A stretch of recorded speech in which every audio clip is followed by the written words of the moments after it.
Thank you very much. We have a great team behind us. Juventus of Italy, and a friend of mine is the owner of the team. He's a fantastic business person, a young guy, and I think it's got the longest string of ownership of just about any sports franchise, but it does have the record in soccer. It's John Elkman. I think you know John Elkman is a man that has done a fantastic job in the automobile industry, comes from a lineage of winners.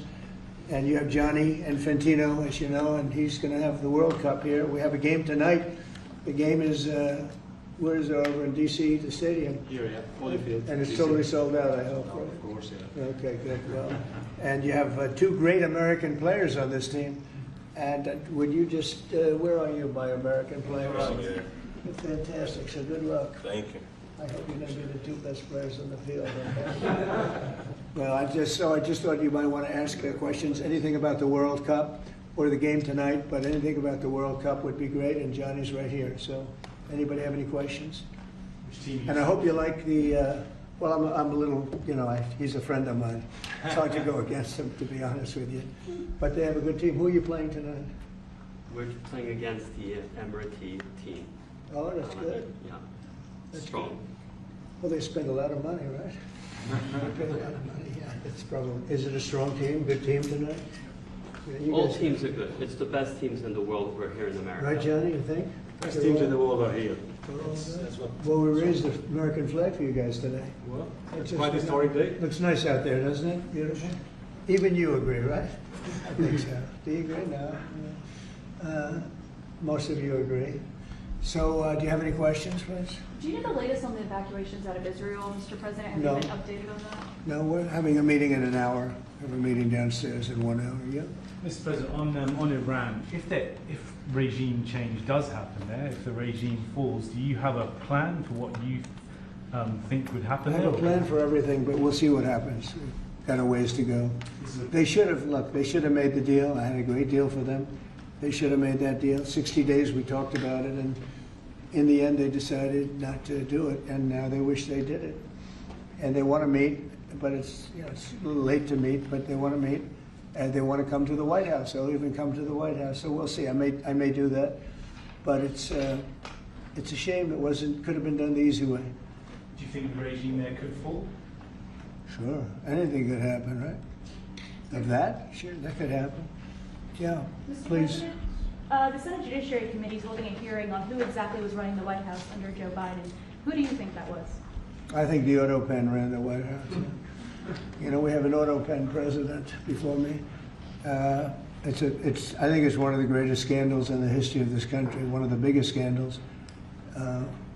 He wasn't making a decision. He was never for open borders where people came in from all over the world, from prisons and gangs and drug dealers and all of that, the mentally insane. He was never for that. He was never for open borders, and he was never for, if you think, he was never for transgender for everybody, or men playing in women's sports. You know, he was never for that. Have you ever had women? Could a woman make your team, fellas? Tell me. You think? You're being nice. What do you think? Think a woman could make the team? General managers, what do you think? Difficult. You don't say it. Close. We have a very good women's team now. We You won do the have, right? championship. But they should be playing with women, right?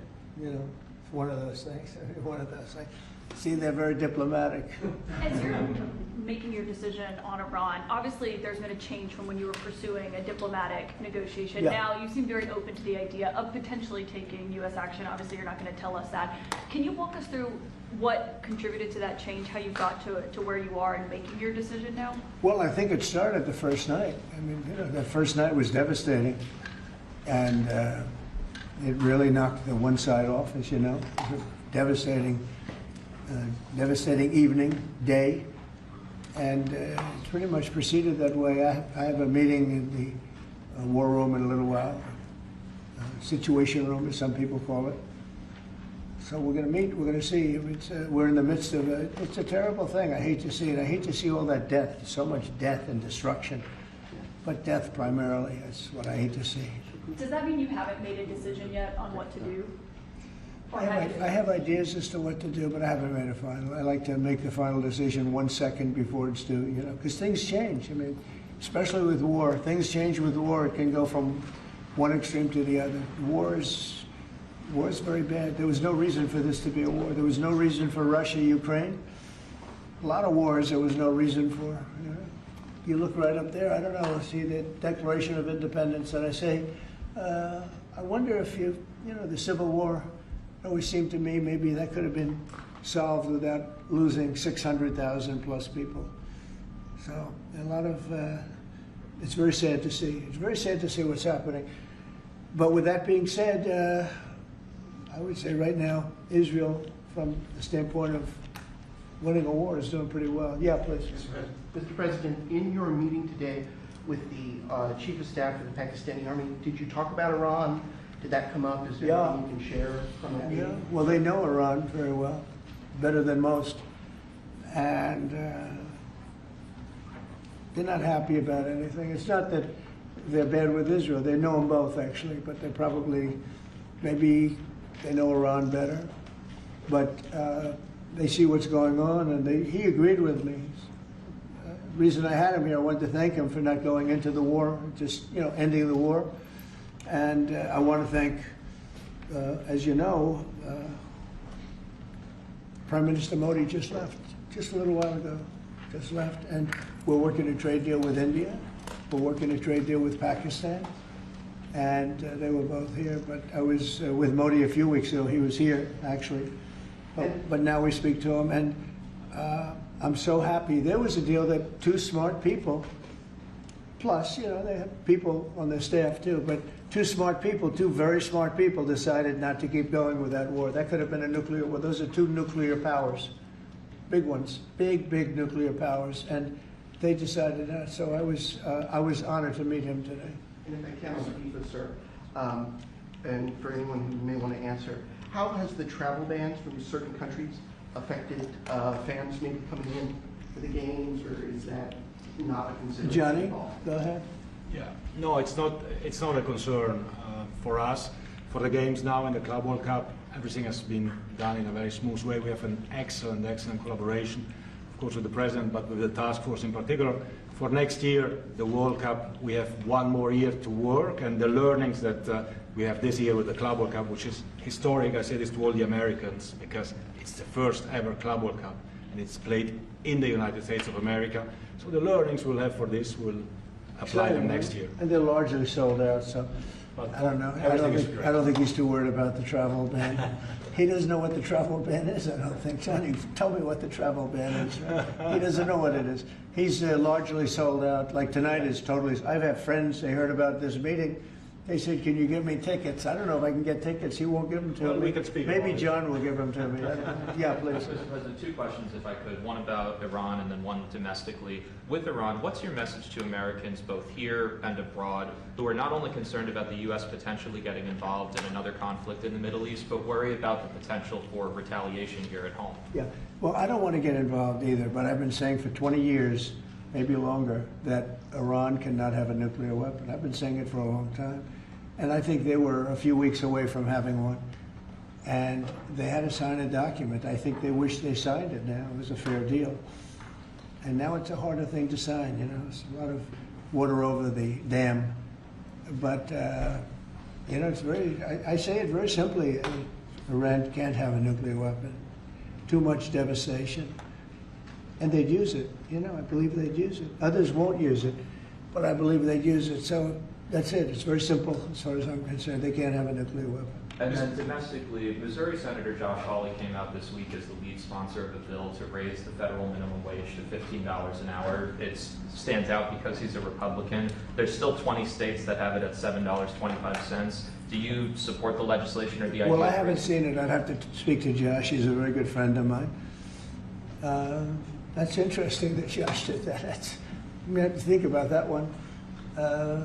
Some people agree with it, some people don't. You know, some people say it really turns away business. Restaurants close, and a lot of things happen. Other people agree. I'd have to speak to Josh. He's a good guy. Did you see the? For the Iran, the possibility of an Iran deal, is the destruction or the dismantling of the Fordow nuclear enrichment center, is that a prerequisite for a deal? Is that a red line for you? No, it's just something that people talk about having. We're the only ones that have the capability to do it, but that doesn't mean I'm going to do it at all. Yeah, we have the best military equipment in the world. You see that with this fight. We have planes that are undetectable, flying around like, you know, nobody's able to see them. Stealth. You guys want to be stealthy tonight. You know, you can be stealth, you'll never lose, right? But these are incredible planes and weapons. We have the best weapons in the world, by far. Nobody close. And I mean, certain countries take advantage of that. Israel has incredible weaponry. So we'll see what happens. I've been asked about it by everybody, but I haven't made a decision. Mr. President, you talked earlier today about having daily conversations with Prime Minister Netanyahu. Yeah. How have those conversations weighed on you in terms of getting more involved? He's been lobbying for the U.S. to get more involved. Has that had an impact in kind of your evolution, sir? Look, we talk, and I'd like to see everything done. I would have preferred having just an agreement, a strong agreement, you know, verifiable agreement. But it was such a shame. They were so close. You know, Iran was very close to signing what would have been a very good agreement for them. And maybe that could still happen, I guess, you know. They do want to come and see us. They want to see me in the White House. That's a big statement. But it's very late. Is it enough of a statement to hold off getting involved? We're going to see what happens. Look, we're going to see what happens. Ending it as soon as you can would be good. Have you closed the door on meeting with them? No. Okay, so it's still open to them coming here in your Yeah, eyes. I mean, they asked if they could come. We'll see if that happens. It's not that easy for them to come. They can't get out. You know, they're in Iran, and in one case, the guy wanted to come so badly, but he can't get out because there's bombs dropping all over the place. Have you seen the Tucker Carlson, Senator Ted Cruz interview? It seems like this issue on whether or not the United States should strike is kind of dividing a lot of your supporters. No, my supporters are for me. My supporters are America first. They make America great again. My supporters don't want to see Iran have a nuclear weapon. Tucker's a nice guy. He called and apologized the other day because he thought he said things that were a little bit too strong, and I appreciated that. And Ted Cruz is a nice guy. I mean, he's been with me for a long time. I'd say once the race was over, he's been with me ever since, right? But very simple. If they think that it's okay for Iran to have a nuclear weapon, then they should oppose me, but nobody thinks it's okay. People that don't want, I don't want to fight either. I'm not looking to fight. But if it's a choice between fighting and them having a nuclear weapon, you have to do what you have to do. Maybe we won't have to fight. Don't forget, we haven't been fighting. We add a certain amount of genius to everything, but we haven't been fighting at all. Israel's done a very good job of that. But we'll see what happens. The bottom line is they can't have nuclear. And if I can't imagine that Ted Cruz said it's okay for Iran to have nuclear, including Tucker. I don't think Tucker says it's okay. The problem is then they get themselves into a thing. They don't want them to have nuclear, but then they say, well, we don't want to fight. Well, you're going to have to make a choice because it's possible that you're going to have to fight for them not to have nuclear. And it's interesting because I did ask Tucker, I said, well, are you okay with nuclear weapons being in the hands of Iran? And he sort of didn't like that. He didn't want to really, but he sort of didn't like that. And I said, well, if it's okay with you, then you and I do have a difference. But it's really not okay with him. Therefore, you may have to fight, and maybe it'll end, and maybe it'll end very quickly. But there's no way that you can allow, whether you have to fight or not, you can allow Iran to have a nuclear weapon because the entire world will blow up. I'm not going to let that happen. Mr. President, on the southern You had a border, bit of a row with President Emmanuel Macron of France the other day, the G7 No, it sounded like. he's a nice guy. Look, he said I was going back home to make a ceasefire. Not a ceasefire. We're long beyond ceasefire. And I said, why do you say that? Why would you say ceasefire? It's a bad term to use. Because a ceasefire means like everything's going swimmingly, we'll take a little time off. It's not. We're not looking for a ceasefire. We're looking for a total, complete victory. Again, you know what the victory is. No nuclear weapon. Mr. President. So I thought it was a very badly worded statement by him, and obviously I let him know that. On the southern border, you've had record low numbers for the month of May, 95 apprehensions, 0 releases, compared to that of the previous administration exactly a year ago, more than 60,000 releases. What do you attribute that success to? I like you. Who are you with? Turning Point USA, sir. Well, they're very good. Turning Point. Charlie, very good. That's what I call a good question, fellas. 1 out of 10, John.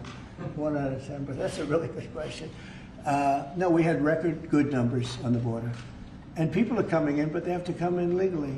Like some of these guys behind me, they have to come in legally. And if they come in legally, we want them. They have to say they love America, they love our country. And if they can't say that, we don't want them. Thank you very much. Very nice. Thank you very much, everybody. Thank you, press. Thank you. Thank you, guys. Thank you, guys. Thank you. Thanks. Thank you. Thank you, Mr. President. Thank you very much. Thanks. Nice to Pulitzer Prize. Fella, hey, Doug, take a good picture. Thank you, guys. Pulitzer Prize winner. Thank you, guys. New York Times. Can keep Pulitzer. moving. Thank you. The Times is the bad part. Thank you, everybody. See you guys.